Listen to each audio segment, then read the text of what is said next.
এর অঙ্কটা কি বলেছে যে যদি নিচে প্রদত্ত তথ্যের যৌগিক গড় 20.6 হয় তবে এর মান নির্ণয় করো। তাহলে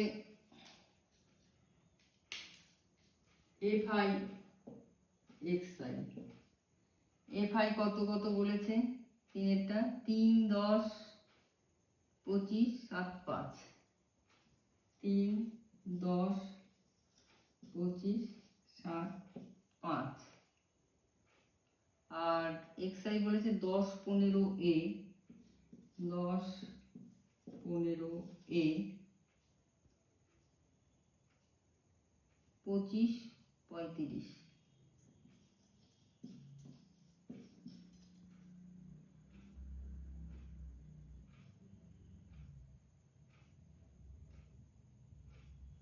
তাহলে এবার fi xi কত, এটা 30, এটা 150, এটা 25-এ 7, 25-এ 175, 175।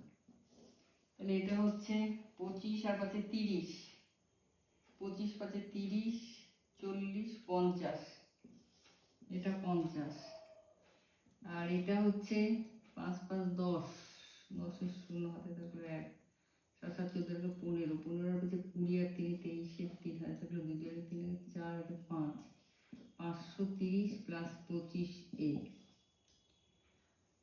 তাহলে প্রশ্নানুযায়ী 530 প্লাস 25a বাই 50 সমান হচ্ছে 20.6। তাহলে 530 প্লাস 25a সমান হচ্ছে 1030, 0, 5, 6, 30-এর 0 হাতে থাকলো 3, এটা তাহলে 25a মানে হচ্ছে 500, a সমান 20, তাহলে এর মান 20।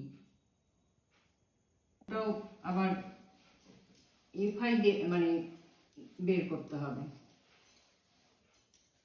কি বলেছে, 4-এরটা নিচে প্রদত্ত তথ্যের যৌগিক গড় 15 হয় তবে p এর মান নির্ণয় করো। তাহলে পরিসংখ্যা মানে fi বলেছে 6p 6, 10, 5, 6, 10, 5 আর xi কি বলেছে 5, 10, 15, 5, 10, 15,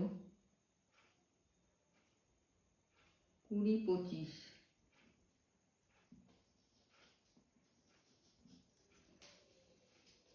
তাহলে এটা হচ্ছে fi এর যোগফল হচ্ছে 6, 6, 12, 12 আর 5, 17, 17 আর 10, 27, 27 প্লাস p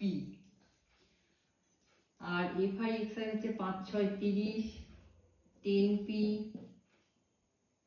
6, 15, 90, 200, 5, 25-এ 125। তার মানে হচ্ছে তোমার 5, 9, 11, 14, 4 প্লাস 10p। তাহলে প্রশ্নানুযায়ী 545 প্লাস 27 প্লাস p সমান এটা কত 15। তাহলে 15p প্লাস 27-কে 15 দিয়ে গুণ করলে কত হবে সমান 445 প্লাস 10p। তাহলে 10p এখানে এলে 5p হয়ে গেল আর 445 মাইনাস 405 40, তাহলে p সমান 8। এইভাবে অঙ্কগুলো করবে, আমি চেষ্টা করবো মোটামুটি সব অঙ্ক করিয়ে দেওয়ার।